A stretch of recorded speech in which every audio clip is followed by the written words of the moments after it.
Hello everyone, welcome back to my channel NetSec. In this video, I'm gonna show you this network automation, configuration backup, and change management software which I already introduced 2 years ago in my channel. As you can see, I had a video 2 years ago to show you how to download, install it in 5 minutes, also do the basic configuration. I was using my home lab to demonstrating how to do that. A couple of devices running a flat network, there's no actual distribution deployment introduced. After 2 years, there's quite a few features has been developed. You also can find it from the website unimus.net/features.html. Network automation, disaster recovery, change management, configuration auditing, distributed and multi-tenant. It seems improved a lot since 2 years ago. That's why I'm starting to make another video to show you those advanced features, which I think is still helpful. Especially I would like to show you that distributed installation. This is the topology I'm gonna use. So now let's jump into it. In last 2 years, the version has upgraded from 2.1 until 2.6 right now. 2.6.3 actually is the current version. I do notice quite a few new features such as new device CLI feature, new custom backup flow, and the configuration search, export, and the send functionality, LDAP authentication, new object access policy, and also interesting part, compliance reporting feature is coming. So those nice features I'm gonna kind of integrate it into this video to introduce to you while show you how we can deploy Unimus server and with remote core deployment as I show you here. Previously, when I installed Unimus in 2 years ago, I was using local deployment. Now I'm gonna use Unimus server with a remote MS SQL database to do this deployment. Later, I will add remote Unimus core into the lab and show you how that's gonna work. Also, in current lab, I'm gonna integrate it with my Windows domain controller to demonstrate configuration backup, restoration part. I'm gonna use in different devices from Palo Alto, Cisco, FortiGate to show you that. It's gonna be 2 videos. This is the first one. I'm gonna show you how we can install it using the MS SQL DB and get it working. This gonna make the whole lab more like a real production environment when you're really deploying it. Since we decided using MS SQL database for our deployment Unimus server, I'm gonna use Microsoft Azure SQL Server free offer as demo. So I'm gonna show you how to get the MS SQL Server for free, and you can use it. At least we got a 32 GB storage, and the first 100,000 vCore seconds is free. For the demo purpose on a small lab environment, that's more than enough. So we're gonna use that. Assuming you already have Azure account, so if you don't have, you can watch my other videos to get the free Azure subscription to use. After you logged into your Microsoft Azure account, you can search SQL servers, and then you can create a SQL server or SQL database. For me, I already have SQL server created before. I just need to create a SQL database. To get a free SQL database, as you can see here, you need to apply this offer. Once you apply this offer, then you can choose a resource group if you have one. If you don't have one, you can create one. I already have one. I'm using my existing resource group here. Enter database name. I'm using Unimus as a database name, general purpose. So you can keep the default settings here. After you enter the database name, resource group name here, then networking. So make sure you add the current client IP address in. So let's make sure your current IP can access this database. That's the database firewall part. Make sure you select that. Next, security. Keep the default setting here. You don't need to change anything. Same thing on here. If you want to put some text, you can put text here. Other than that, you just need to create it.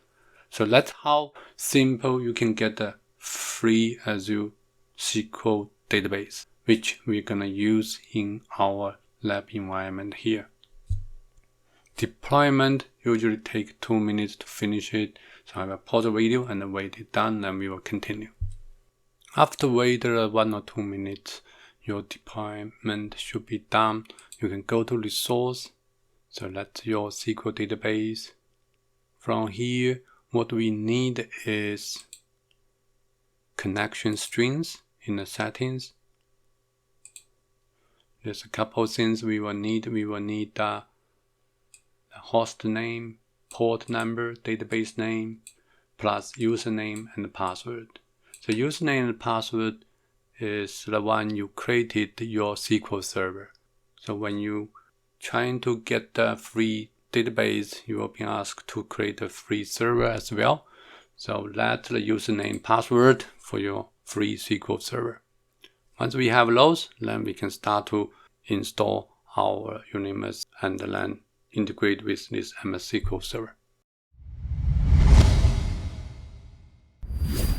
So let's go to the download website. We're going to download the latest Unimus version, which is 2.6.3 here. Get the installer. It's about 173 megabytes. Download has been completed. You might get this warning message, which we should be able to select keep, show more, keep anyway. So we trust the source, we trust the application we downloaded, so we can keep it. Click open file, then we can start the installation. It does deploy Java portable environment and then install Unimus and then register Unimus as service, and we will start a new Unimus service. From there, we can use web portal to configure it. Next, install.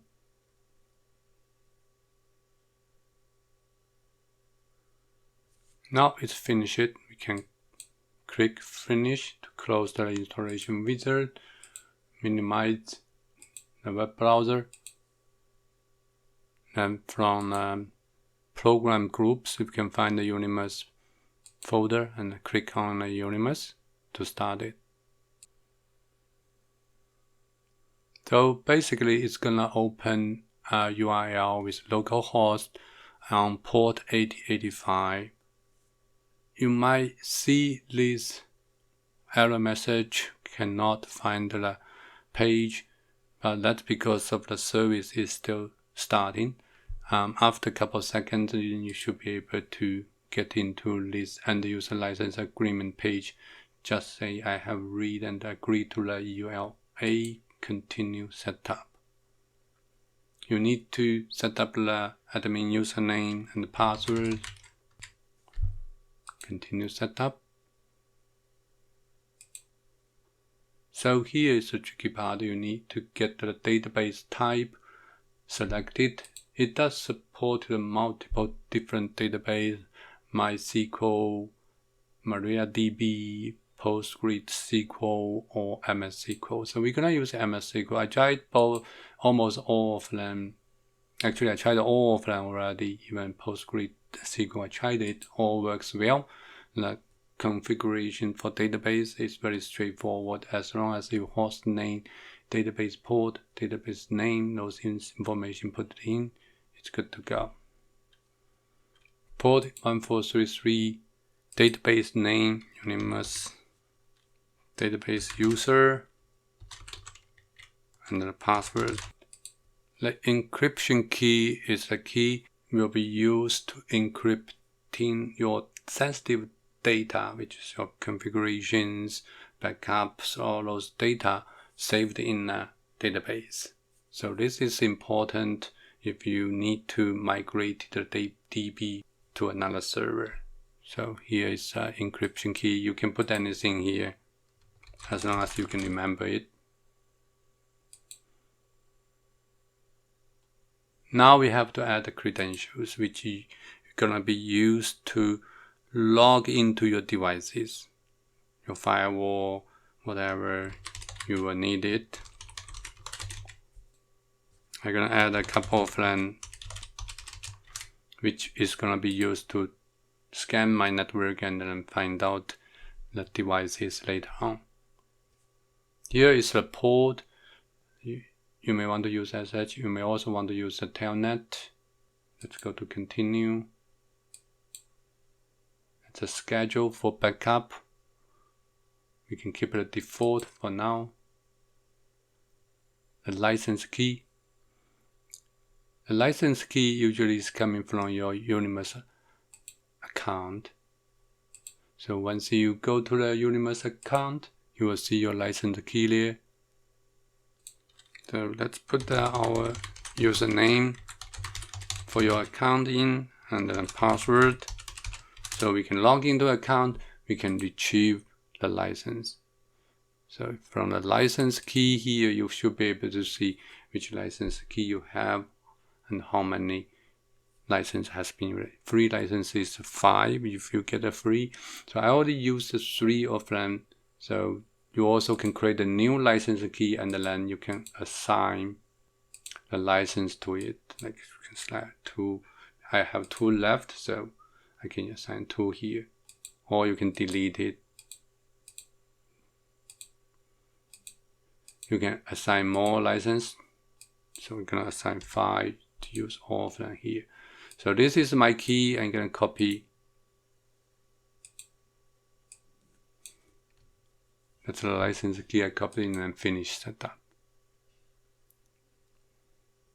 Now it's connecting to the database. They're gonna use the database information we provided in previous step to connect into it.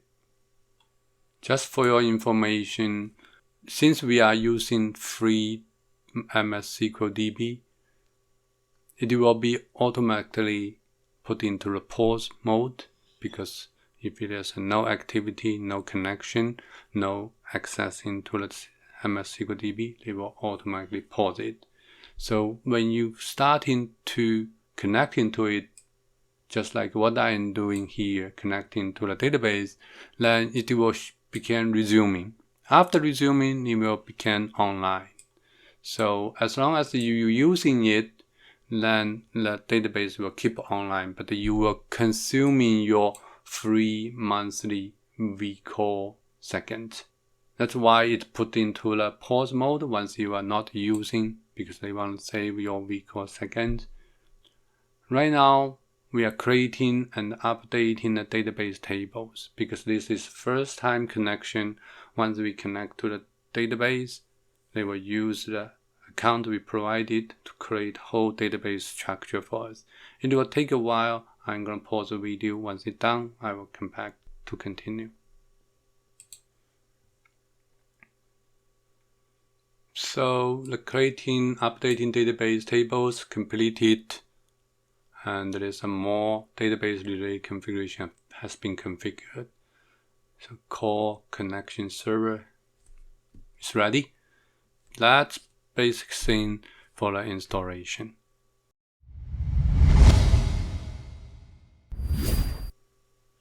So in our previous step, we connected our Unimus server to SQL database in a remote.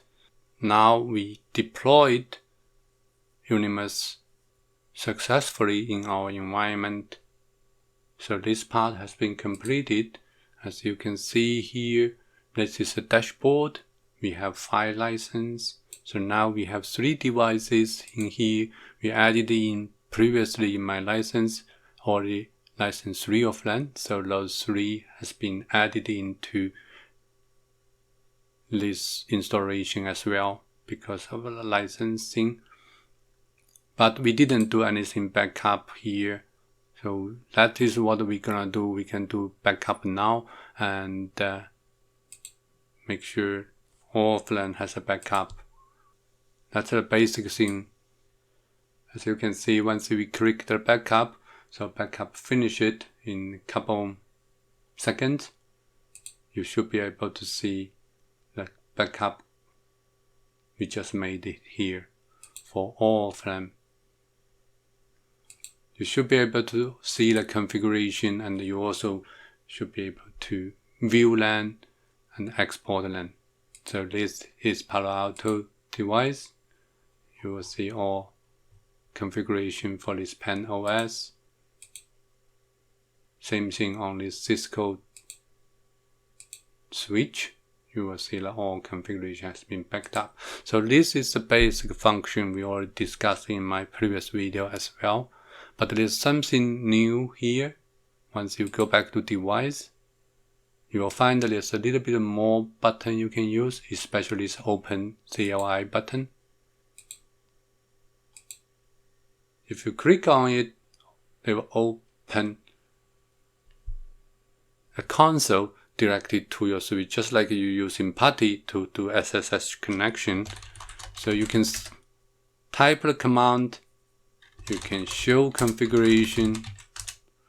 This is very convenient. You don't have to launch another session to log into device and see the configurations or make some troubleshooting there. Not only for Cisco device, you also can log into this FortiGate devices right away. It's there. You can execute command as well from there directly.